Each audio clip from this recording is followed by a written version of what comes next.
안녕하십니까. 하루 20분 교회 증언 읽기 새벽기도 시간입니다.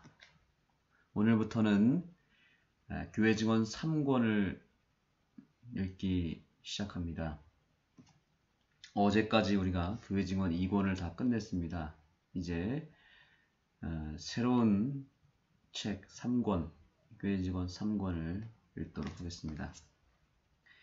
오늘 이 교회 증언 3권을 통해서 주님께서 주시는 메시지들 가운데 첫 번째 말씀은 바로 이것입니다. 12페이지입니다. 우리는 즐거움과 희망과 평화가 넘치는 마음가짐을 장려해야 한다. 왜냐하면 우리의 건강은 우리가 그렇게 하는 것에 달려있기 때문이다. 아멘.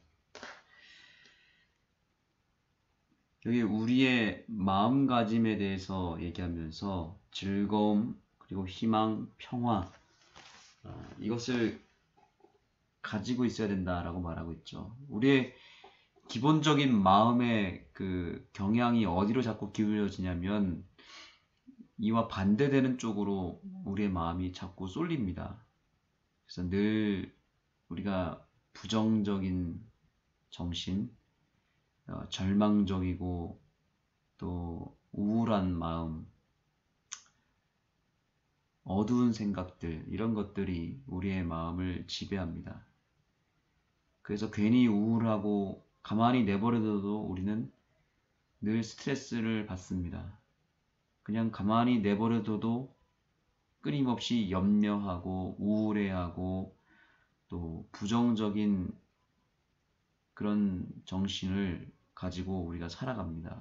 그래서 우리의 마음에는 이런 즐거움, 희망, 평화가 좀처럼 자리를 잡지 못합니다. 그래서 말과 표정 자체부터가 괜히 우울하고 부정적이고 어둡습니다. 그것이 결국에는 그 사람의 마음까지, 믿음까지 무너뜨리고 결국에는 몸도 건강하지 못하고 결국에는 몸과 마음이 다 축 처져 있고 지쳐 있고 또 병들어 있다는 사실을 우리는 깨달아야 됩니다. 우리가 건강하지 못하고 병들면 가정이 병듭니다. 우리의 가정이 병들면 우리 교회가 병들게 되었습니다. 그래서 어떤 교회는 영적으로 너무나 분위기가 안 좋고 건강하지 못하고 모든 것을 부정적으로 바라보고 또 그런 사람들이 늘어나면 늘어날수록 교회가 점점 더 쪼그라들고 교회에서 사람들이 오래 머물려고 하지 않습니다. 오늘 우리에게 필요한 마음은 즐거움과 희망과 평화라고 하는 긍정의 힘, 또 밝은 생각들이 우리에게 필요합니다. 그렇다면 즐거움을 갖고 희망과 평화를 갖기 위해서는 어떻게 해야 될까요? 주님께서는 우리에게 말씀하셨습니다. 항상 기뻐하라고요. 평안할지어다 라고 말씀하셨습니다. 늘 우리 예수님께서는 우리에게 긍정적인 마인드 또 기쁨의 마인드를 주고자 하셨습니다. 우리 예수님께서는 제자들을 만날 때에도 너희에게 평강이 있을지어다, 평안할지어다 이렇게 말씀하셨죠. 바로 그것이 평화라고 할 수 있습니다. 우리가 즐거움, 희망, 평화 이것이 참으로 중요한 것이지만 이것이 좀처럼 우리의 마음에 생기지 않는 이유는 무엇이냐면 바로 이 세 가지는 우리 예수님께서만 줄 수 있는 본질이기 때문에 그런 것입니다. 우리가 찬양할 때 이런 찬양이 있습니다. 평안을 너에게 주노라. 평안을 너에게 주노라. 세상이 알 수도 없고 줄 수도 없는 평안을 너희에게 주노라 라고 우리가 찬양하지 않습니까? 그 찬양의 가사처럼 평안은 세상이 줄 수 없습니다. 우리 예수님께서 주시는 즐거움과 희망은 세상에서 주는 즐거움과는 다른 것입니다. 우리는 그것을 받아야 되는 것입니다. 이 아침에 우리가 예수님을 영접하고 그분을 바라보고 그분의 이름을 부르는 이유는 무엇입니까? 바로 그분께서만 줄 수 있는 즐거움이 그 안에 있기 때문에 그런 것입니다. 예수님이 주실 수 있는 희망이 있고 예수님만 줄 수 있는, 세상이 줄 수 없고 예수님만 줄 수 있는 평화가 있기 때문에 그런 것입니다. 오늘 우리가 예수님을 영접함으로 말미암아 우리의 마음에 있는 여러 어두운 생각들, 부정적인 정신들이 사라지고 오직 예수님이 주시는 즐거움과 희망과 평화가 넘치게 되기를 간절히 소망합니다. 이 예수님이 주시는 즐거움과 희망과 평화를 갖지 않는다면 우리는 앞으로 전진할 수가 없습니다. 그 자리에 머물러 있거나 아니면 뒤로 물러날 수밖에 없습니다. 앞길이 완전히 분명하게 보이지 않는 한 그대는 감행하려고 하지 않는다. 그러나 누군가가 바로 이 일을 해야 한다. 누군가가 믿음으로 행해야 하며 그렇게 하지 않으면 전진이란 전혀 있을 수 없고 아무 일도 성취되지 않을 것이다. 실수하지 않을까? 길을 잘못 들지 않을까? 비판받지 않을까 하는 염려에 그들은 묶여 있다. 그들은 과거에 저지른 실수를 책임질 수 없는 구실로 삼고 있다. 우리 재림교회가 반드시 버려야 될 또 하나의 안 좋은 정신이 있는데 그것은 미래를 향해서 나아가지 않는 정신입니다. 그저 하지도 않았는데 그 길을 걸어가지도 않았음에도 불구하고 미리 염려하고 괜히 걱정하고 그래서 부정적인 마음 또 어둡고 우울한 정신 때문에 전진하지 못하는 경향이 우리에게 있습니다. 그래서 교회에서 뭔가를 하려고 해도 일단 반대 아닌 반대를 먼저 하게 됩니다. 그리고 여러 가지 핑계를 대기 시작합니다. 또 되는 이유도 있는데 그러나 일부러 되지 않는 이유만 얘기합니다. 여러분 사람이라는 것이 주변에서 자꾸 부정적으로 얘기를 한두 마디 하게 되면 그러면 벌써 희망을 잃게 되고 포기하게 됩니다. 그리고 덩달아 부정적으로 얘기하게 되어 있습니다. 문제가 아닌 것을 괜히 문제 삼기 시작하면 그 문제가 점점 커집니다. 그런데 꼭 어떤 공동체나 혹은 교회나 단체 안에 보면 문제도 아닌 것인데 그것을 문제를 삼기 시작하는 그런 몇 사람들이 있습니다. 문제를 삼으면 진짜 문제가 돼버립니다. 문제를 삼는 순간부터 문제가 되어서 그 문제가 점점 커 보이기 시작하고 그래서 결국에는 이런저런 핑계를 댑니다. 실수하지 않을까? 이거 잘못하면 어떻게 하지? 비판받지 않을까? 하는 이런 염려를 하게 되는 것입니다. 그래서 우리가 자꾸 미래로 가지 못하고 현재에 머물거나 아니면 더 최악인 것은 과거로 돌아가는 그런 경향이 우리에게 있다는 사실입니다. 재림교회가 100년의 역사를 가지고 지금 한국 재림교회가 100년을 자랑하는 역사, 내년에는 120주년 기념 행사까지 한다고 하지만 우리가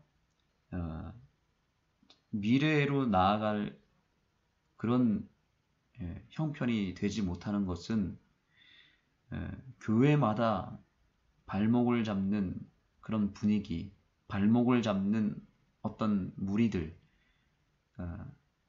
자꾸 발걸이를 해서 넘어뜨리고자 하는 그런 정신들이 깊이 뿌리 박혀 있어서 뭔가를 하려고 해도 되지 않는 일들이 너무 많습니다. 그래서 그 근본적인 것은 바로 우리의 정신 속에 부정적이고 어둡고 우울한 정신이 있기 때문에 그 정신이 결국에는 교회의 미래까지 암담하게 만들고 전진하지 못하게 만드는 그런 우리의 현실이 있다는 사실을 잊지 마시기 바랍니다. 선지자는 이렇게 말합니다. 그대는 결과를 하나님께 맡기고 최선의 판단에 따라 행동해야 한다. 누군가가 이것을 해야 한다. 누구에게든지 이것은 시험대이다. 한 사람이 이 모든 책임을 져서는 안 되고 많은 숙고와 열렬한 기도를 통해 균등하게 분배되어야 한다. 사랑하는 우리 새벽기도 동지 여러분, 무엇이든지 하시기 바랍니다. 무엇이든지 많은 것을 시도하시기 바랍니다. 결과를 하나님께 맡기고 최선을 다하여 행동하시고 아주 간단하게 판단하시고 선택하시기 바랍니다. 선택을 너무 어렵게 하시면 안 됩니다. 그저 우리가 뭔가 하기를 원한다면 하나님께 기도하면서 맡기고 너무 우유부단하게 머뭇거릴 필요가 없습니다. 그저 하나님께 모든 걸 맡겼다면 그것이 최선이라고 생각하고 또 결과를 하나님께 맡기고 판단을 즉각적으로 하시고 행동으로 옮기셔야 합니다. 생각이 많아지면 그 생각은 자꾸 부정적으로 또 혹은 절망적으로 흘러가기 때문에 우리의 생각과 우리의 판단에 많은 것을 맡기면 안 됩니다. 맡기면 맡길수록 우리는 자꾸 부정적으로 어두운 쪽을 향하게 되어 있습니다. 우리는 빨리 우리의 생각과 판단을 하나님께 맡기고 바로 행동으로 옮겨야 됩니다. 이것을 누군가가 해야 된다고 선지자는 말하고 있습니다. 누군가가 먼저 앞장서서 추진하는 사람이 있어야 됩니다. 추진력을 가진 주의 백성들이 되기를 소망합니다. 우리 모두에게 추진력이 있어서 교회에서든지 어떤 단체에서든지 가정에서든지 바로 여기 계신 새벽기도 동지 여러분들께서 행동대장이 되어서 결단하시고 추진하시고 하나님께 모든 것을 맡기는 일들이 일어나게 되기를 간절히 소망합니다. 한 사람만 책임져서는 안 됩니다.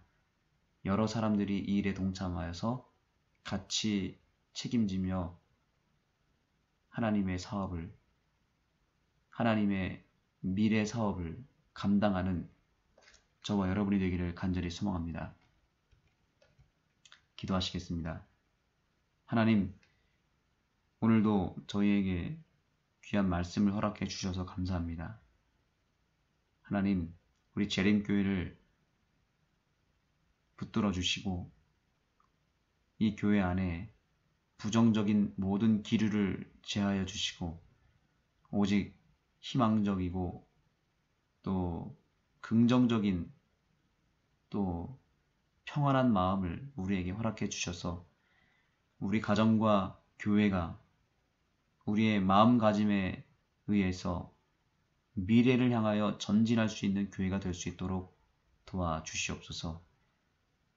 당장 닥친 문제만 바라볼 것이 아니라 그 문제 너머를 바라볼 수 있는 그런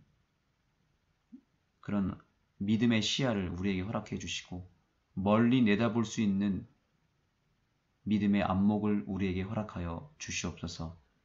더 이상 우리 재림교회가 과거로 돌아가지 않게 해주시고 또 현재에 머물지 않게 해주시고 미래를 향해서 나아갈 수 있는 그런 미래지향적인 교회가 될 수 있도록 긍정적인 교회가 될 수 있도록 건강한 교회가 될 수 있도록 역사하여 주시옵소서. 예수님의 이름으로 간절히 기도드립니다. 섹션 21. 교회에 대한 증언. 1장. 짐을 진 자들을 위한 호소. 사랑하는 형제 자매들에게, 이 시간에 나는 오랫동안 등한히 해왔던 의무를 성취해야만 한다고 느낀다. 나의 남편은 위험하고 장기적인 질병에 걸리기 전에는 두 사람이 동시에 할 수 있는 이상의 일을 여러 해 동안 해왔다. 그는 염려의 압박으로부터 벗어나 정신적, 육체적 휴식을 가질 수 있는 시간을 전혀 발견하지 못하였다. 증언들을 통해서 그는 자기가 처한 위험에 대해서 경고를 받았다. 그가 지나칠 정도의 두뇌 노동을 하고 있다는 것이 내게 보여졌다. 나는 여기에 기록해 놓은 증언을 그대로 제시하고자 하는데, 이것은 이미 1855년 8월 26일에 주신 것이다. 메인주 파리에 있는 동안에 내 남편의 건강이 심각한 상태에 빠져 있으며 그가 지닌 정신적 염려는 그의 힘에 부칠 만큼 과중하다는 것이 내게 보여졌다.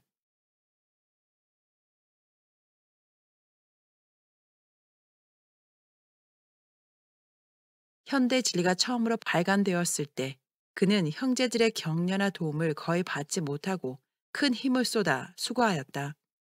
당초부터 그는 자기의 신체적 힘이 감당하기에는 지나치게 부담이 되는 짐을 짊어졌다. 이러한 부담들을 공정하게 분배했더라면 그토록 지나치게 하지 않았을 것이다. 나의 남편이 엄청난 책임을 지고 있었던 반면에 목회직에 있는 그의 형제들 중에는 조금 더 책임을 지려고 하지 않는 이들이 있었다. 그런데 부담과 의무를 회피하는 이들은 그의 부담을 인식하지 못했으며 그들이 당연히 그랬어야 할 만큼 하나님의 사업의 발전에 대해서 흥미를 갖고 있지 않았다. 나의 남편은 이러한 부족을 느끼고 지나치게 무거워 거의 그를 부서뜨릴 만큼의 짐을 어깨에 짊어졌다. 이러한 추가적인 노력의 결과로 좀 더 많은 영혼들이 구원을 받을 것이지만 바로 이런 노력 때문에 그의 신체는 부담에 눌려 기력을 상실하게 되었다. 그가 크게 염려를 벗어버려야 한다는 점이 내게 보여진 바 되었다. 하나님께서는 그가 그러한 소모적인 노고로부터 해방되어 성경을 연구하고 그의 자녀들과 사귀면서 그들의 지성을 개발시키는 일에 좀 더 많은 시간을 내게 되기를 원하고 계신다. 개인적인 시련으로 자신을 궁지에 빠뜨리는 것이 우리의 의무가 아니라는 것을 나는 보았다. 다른 사람의 잘못 때문에 감수해야 하는 그러한 정신적 수고는 피해야 한다. 나의 남편은 여태까지 해온 것처럼 온 힘을 쏟아서 계속적으로 수고할 수 있는데, 그렇게 되면 그는 무덤으로 내려가게 될 것이며 하나님의 사업을 위한 그의 노동력은 상실될 것이다. 그렇지 않다면 아직도 그에게 어느 정도의 기력이 남아있는 동안인 지금 그를 풀어줄 수 있을 것인데, 그렇게 되면 그는 좀 더 오랫동안 살면서 좀 더 효과적으로 수고할 수 있을 것이다. 1859년에 주신 증언을 여기에 다시 옮겨본다.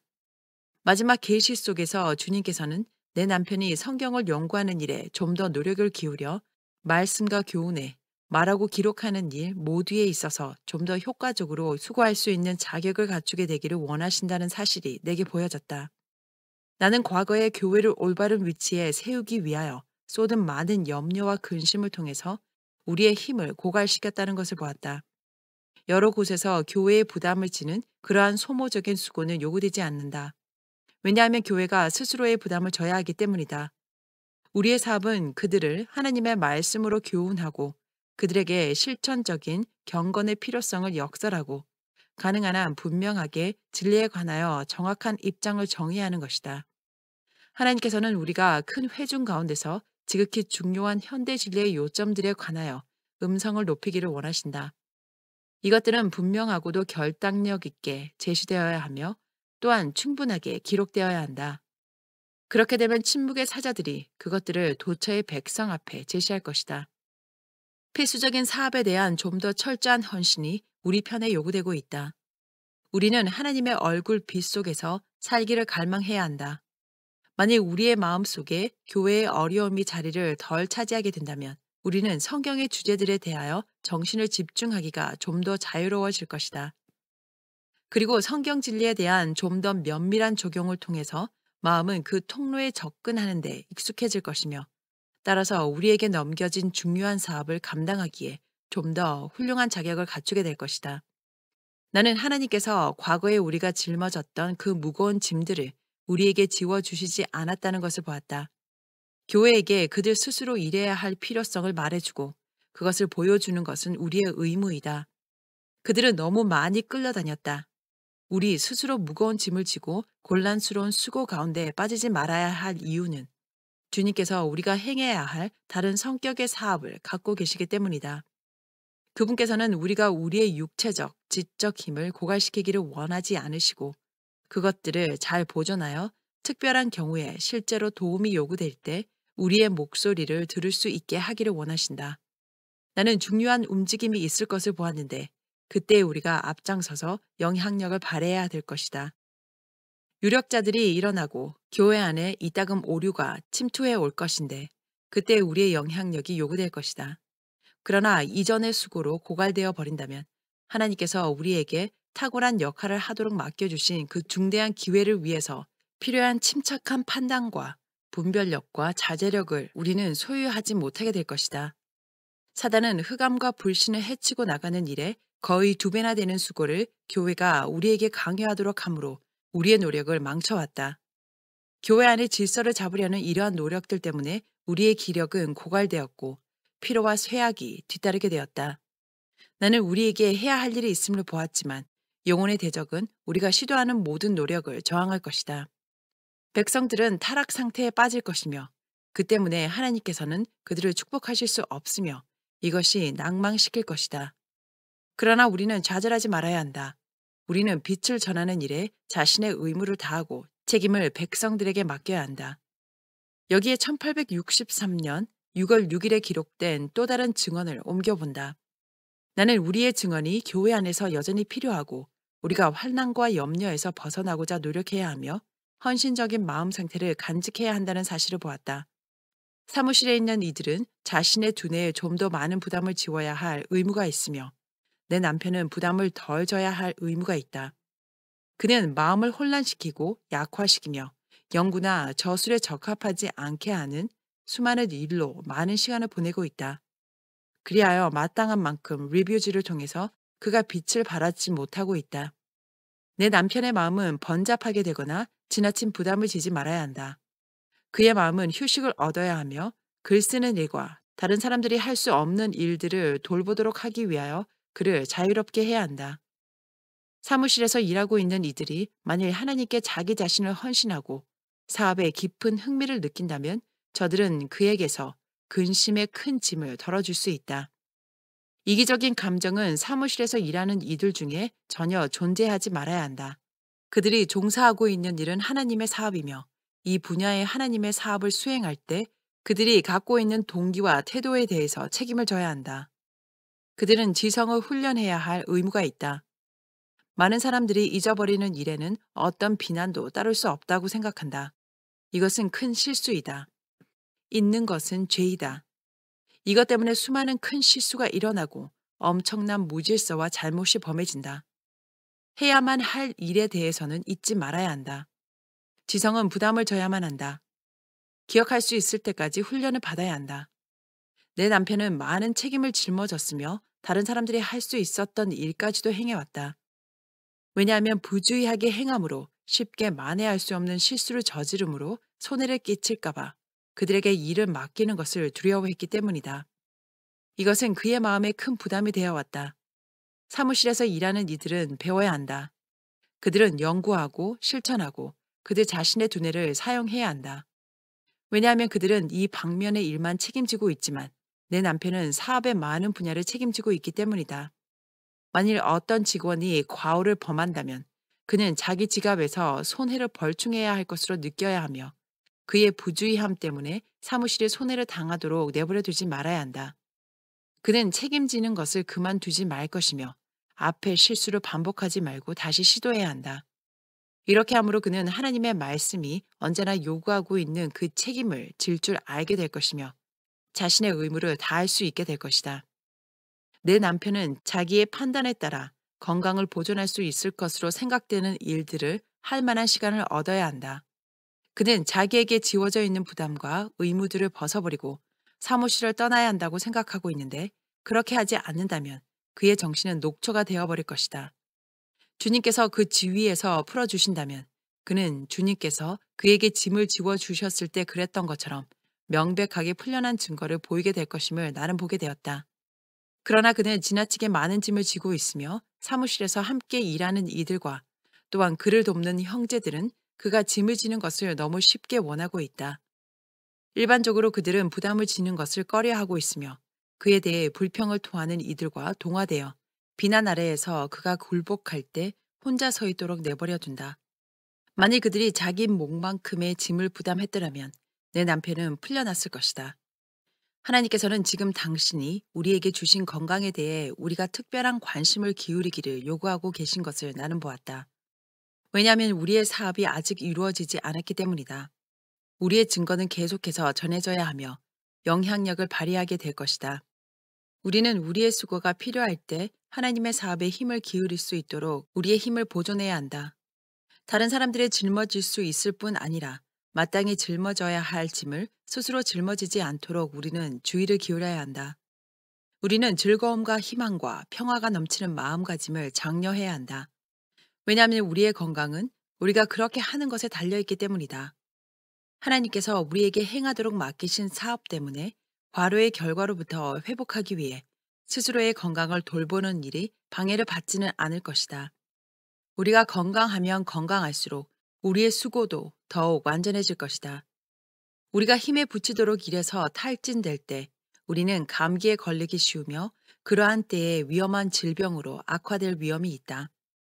하나님께서 우리에게 스스로를 보살피는 책임을 주셨음에도 불구하고 그 책임을 하나님께 떠맡겨서는 안 된다. 1869년 10월 25일 뉴욕의 아담스 센터에 있는 동안에 내게 보여진 것은 우리들 중 어떤 목사들이 하나님께서 그들에게 주신 책임을 짊어지는 데 실패하고 있다는 것이다. 이러한 결핍 때문에 짐을 지고 있는 이들이 여분의 짐을 지게 되는데 특별히 내 남편에게 그 짐이 돌아온다. 어떤 목사들은 하나님의 일과 사업을 위해서 이사를 하여 무엇인가를 감행해야 하는데 그러하지 못한다. 중요한 결정들이 이루어져야 한다. 그러나 죽을 수밖에 없는 인간은 시초부터 종말을 볼 수 없기 때문에 하나님의 섭리의 이끄심을 따라 전진해 나아가는 일에 대해 주춤거리는 사람들이 덜어 있다. 누군가가 전진해야 한다. 누군가가 하나님을 두려워하는 중에 그분께 결과를 맡기고 감행해야 한다. 이런 일을 꺼리고 있는 목사들은 많은 것을 잃고 있다. 어떤 위급 상황에서도 신뢰할 수 있는 강하고 능력 있는 인물로 만들기 위해서 하나님께서 계획하신 체험을 얻는 일에 그들은 실패하고 있다.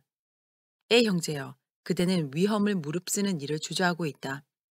앞길이 완전히 분명하게 보이지 않는 한 그대는 감행하려고 하지 않는다. 그러나 누군가가 바로 이 일을 해야 한다. 누군가가 믿음으로 행해야 하며 그렇게 하지 않으면 전진이란 전혀 있을 수 없고 아무 일도 성취되지 않을 것이다. 실수하지 않을까, 길을 잘못 들지 않을까, 비판받지 않을까 하는 염려에 그대는 묶여 있다.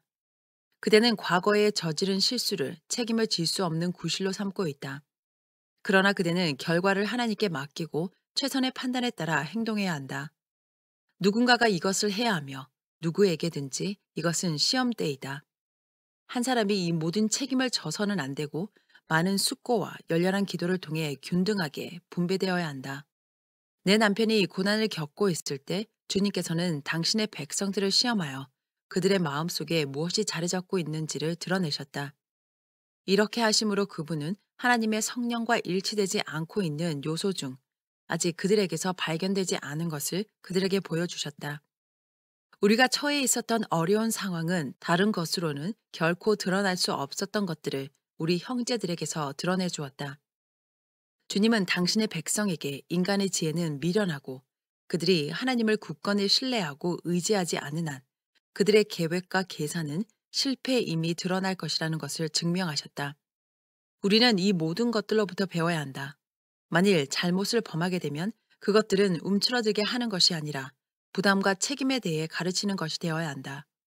많은 것이 걸려있는 문제에 대해서 고려하고 해결해야 할 지극히 중대한 결과를 지닌 문제에 대해서 하나님의 종들은 개인적으로 책임을 져야 한다. 그들은 부담을 회피하면서 하나님의 뜻을 행할 수 없다. 어떤 목사들은 교회를 세우는 데 필요한 자질이 부족하며 하나님의 일에 닳도록 헌신하기를 꺼려한다. 그들은 집중적인 흥미와 줄어들 줄 모르는 열성과 지칠 줄 모르는 인내를 갖고 전적으로 사업에 투신하는 성격을 소유하고 있지 않다. 이러한 자질들이 활발하게 발휘된다면 교회는 질서를 갖출 것이며 내 남편의 수고는 그렇게 무겁지 않을 것이다. 모든 목사들은 모든 이들의 수고가 심판 때의 조사를 받아야 하며 각 사람이 그의 일한 대로 상급을 받게 될 것임을 자주 잊고 지낸다. A 형제여, 그대는 건강기관과 관련된 책임을 지고 있다. 그대는 궁리하고 심사숙고해야 한다. 때때로 그대가 독서로 보내는 시간이야말로 기관과 사무실의 질서를 잡기 위해서 행해야 할 것에 대해 숙고하고 연구할 수 있는 최적의 시간이다. 내 남편은 이러한 부담들을 지고 있는데 그것은 누군가에 의해서 이러한 기관들의 사업이 이루어져야 될 것을 느끼고 있기 때문이다. 다른 사람들이 앞장서서 시작하지 않을 때 그가 그 공백 속으로 뛰어들어 부족을 채운다. 하나님께서는 내 남편에게 그 힘을 아껴야 될 것에 대해 주의와 경고를 주셨다. 내게 보여주신 사실은 주님께서 그를 일으키셨다는 것과 자비의 기적을 통해 그가 살고 있다는 것이다. 이것은 한때 그랬던 것처럼 또다시 그가 짐을 도맡아지기 위해서가 아니라 사업의 전반적 유익을 추진하는 일과 주님께서 내게 주신 사업, 내게 지워주신 부담과 관련해서 그의 체험으로부터 하나님의 백성이 유익을 얻게 하려 합니다. 에 형제여, 그대는 주의성을 크게 발휘해야 하는데 특별히 배틀크릭에서 그러하다. 방문할 때에 그대는 가장 중요한 문제들에 관해서 대화를 나누어야 한다. 모본으로 가르침을 뒷받침하도록 주의를 기울이라. 그것은 중요한 지주이며 수고가 필요하다. 그대가 여기에 있는 동안에 행해져야 할 문제들에 대해서 엄숙한 반성과 조심스러운 관찰과 매우 열렬하고 충성스러운 기도가 요구되는 문제들에 대해서 숙고하는 시간을 가져야 한다. 그대는 사업에 관련된 일들에 대해서 건강기관과 출판소의 사업에 대해서 내 남편이 느끼는 것처럼 큰 흥미를 느껴야 한다. 그대는 사업을 그대 자신의 것으로 느껴야 한다. 그대는 하나님께서 내 남편에게 특별히 맡기신 일을 행할 수 없고 그도 마찬가지로 하나님께서 그대가 행하도록 특별히 맡기신 일을 행할 수 없다. 그러나 서로 조화된 노력을 통해 연합할 때 그대는 그대의 사무실에서 내 남편은 그의 사무실에서 수고할 때 두 사람은 함께 많은 것을 성취할 수 있다. 우리의 공동적 관심사인 사업은 크지만 자원하여 짐을 지는 능력 있는 일꾼은 진정으로 소수에 불과하다. 그대가 전진하고 하나님을 고대하기를 원한다면 하나님께서 힘을 주실 것이다. 우리가 일할 수 있는 재능과 힘이 미치는 대로 그분의 영광을 위해 모든 것을 다할 때 그분은 내 남편과 나에게 힘을 주셔서 연합해서 일할 수 있게 하실 것이다. 그대는 하나님께서 그대에게 주신 재능을 따라서 그 은사를 활용하기에 좀 더 좋은 기회를 얻을 수 있는 곳에 있어야 한다. 그대는 모든 짐을 하나님께 맡기고 그분께 그대를 가르치시고 인도하시고 감동시킬 수 있는 기회를 드려야 한다. 그대는 하나님의 사업에 관해 깊은 관심을 느끼고 있으며 그분께 빛과 지도를 구해야 한다. 그분은 그대에게 빛을 주실 것이다. 그러나 그리스도의 대사로서 그대는 충성을 다하고 온유와 사랑으로 잘못을 바로잡아야 한다. 그때 그대의 노력은 유용하게 될 것이다. 내 남편이 병약함으로부터 회복된 이래로 우리는 열심히 일해왔다. 우리는 우리 자신의 안일이나 쾌락을 생각해 본 적이 없다. 우리는 힘에 부치도록 여행을 하며 장막회에서 일을 했기 때문에 휴식의 유익을 얻지 못하여 나약해지고 말았다. 1870년 한 해 동안에 우리는 12곳의 장막회에 참석하였다. 이러한 집회 대부분은 거의 전적으로 우리에게 짐을 지워주었다. 우리는 미네소타에서 메인으로, 미주리에서 캔자스로 여행을 했다. 내 남편과 나는 힘을 합쳐 건강개혁자를 향상시키기 위해 노력하여 우리 백성뿐 아니라 모든 계층의 사람에게 바람직한 흥미있고 유익한 잡지가 되게 했다. 이것은 그에게 심각한 부담이 되었다. 그는 또한 리뷰지와 교사지도 매우 크게 향상시켰다. 그는 세 사람 몫을 감당했다. 출판에 관한 이 모든 일을 그가 짊어지고 있던 반면에 건강기관과 출판소의 영업 부서에서는 재정적 혼란에서 벗어나고자 두 명의 일꾼을 요구했다. 사무실과 기관의 사업을 위임받은 불성실한 사람들은 이기심과 헌신의 부족을 통해 이를 최악의 상태에 빠뜨렸다. 미결된 사무들이 손길을 기다리고 있었다. 내 남편은 그 공백에 뛰어들어 온 정력을 다해 일했다. 그는 닳고 있었다. 우리는 그가 위험 상태에 빠졌음을 볼 수 있었다. 그러나 사무실의 일을 중단시키지 않고서도 그를 쉬게 할 수 있는 방도를 찾을 수 없었다. 거의 매일마다 사업을 책임진 이들의 불충성 때문에 새로운 근심과 곤란한 문제들이 벌어졌다. 그의 머리는 극도로 부담을 지게 되었다. 그러나 최악의 걱정거리들은 지금 지나갔으며 사업은 번영을 향해 움직이고 있다. 대총회에서 내 남편은 지워진 짐을 벗겨주기를 간청했다. 그러나 간청에도 불구하고 부담과 책임을 지고자 하는 인물들이 배틀크릭에 남아야 한다는 격려와 함께 리뷰지와 개혁자지를 편집하는 부담이 그에게 지워졌다. 그러나 사무실에서 재정을 다루는 일로부터 그를 해방시켜주기 위한 도움은 아직까지도 전혀 이르러 오지 않았다. 내 남편은 급속도로 약해지고 있다. 우리는 서부의 장마켓 네 곳을 참석했으며 우리 형제들은 동부 집회에도 참석해 주기를 강권하고 있다. 그러나 우리는 부담을 추가할 엄두가 나지 않는다. 1871년 7월 서부 장마회에서 일하고 돌아와 보니 내 남편의 부재 중에 엄청난 분량의 사업이 쌓여진 채로 있었다. 우리는 아직도 쉴 틈을 전혀 얻지 못하고 있다. 내 남편은 짊어지고 있는 일들로부터 벗어나야 한다. 너무 많은 사람들이 자기 자신의 두뇌 대신에 그의 두뇌를 사용하고 있다. 하나님께서 우리에게 주시기를 원하시는 빛에 비추어 그대들에게 간청하노니 내 형제들이여 내 남편을 풀어놓으라. 나는 그가 해왔던 것처럼 계속해서 수고함으로 얻게 될 결과를 맞이할 자신이 없다. 그는 여러 해 동안 정성스럽게 이기심 없이 그대를 위해 봉사했으며 결국 무거운 짐 아래 쓰러지고 말았다. 그러자 그가 신뢰했던 그의 형제들은 그를 떠나버렸다. 그들은 그를 내 손안에 떨어뜨려 놓고 곁을 떠나버렸다. 거의 2년간 나는 그의 간호사요, 보호자요, 의사 노릇을 했다. 나는 또다시 이런 체험을 통과하기를 원하지 않는다. 형제들이여, 우리에게서 짐을 거두어 들여 우리로 하여금 하나님께서 우리에게 주신 힘을 보존하여 그분의 능력으로 수고하는 노력들을 통해 사업에 큰 유익을 끼칠 수 있도록 하지 않겠는가? 그렇지 않다면 그대는 우리가 무능력자가 되어 사업에 무익한 존재가 되도록 하겠는가? 다음 호소는 1871년 8월 뉴햄프셔 장막회에서 읽은 것이다. 1870년 가을 우리가 캔자스에서 돌아왔을 때 비 형제는 집에서 열병을 앓고 있었다. 바로 이때 반 호른 자매는 갑작스런 모친의 별세로 인해 열병을 얻어 사무실에 결근하였다. 스미스 형제도 열병으로부터 회복하느라 뉴욕의 로체스터에 가 있었기 때문에 결근 중이었다. 사무실에는 마치지 못한 일이 산적해 있었지만 비 형제는 사사로운 쾌락을 만족시키기 위해 직무에서 떠났다. 그가 보여준 이런 사실은 그 사람의 전형적인 모습이다. 신성한 의무를 그는 가볍게 여겼다. 그가 그런 식으로 행동하는 것은 자기에 대한 신뢰심을 저버리는 크나큰 배신 행위였다. 우리의 모본이신 그리스도의 생애는 이것과 얼마나 두드러지게 대조되는가. 그는 여호와의 아들이요 우리 구원의 주님이셨다. 그는 우리를 위해 수고하시고 고초를 겪으셨다. 그분은 자기를 부인하셨고 온 생애는 끊임없이 수고와 궁핍으로 이어졌다.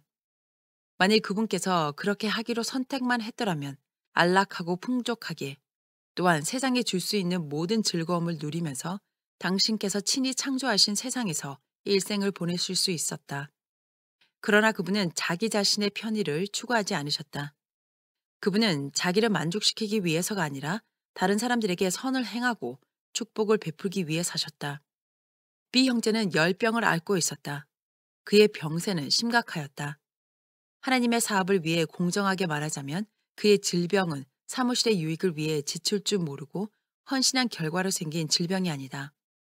사사로운 쾌락을 위해 무모하게 시카고로 여행한 결과로 오랫동안 질질 끄는 고통스러운 병에 걸렸다.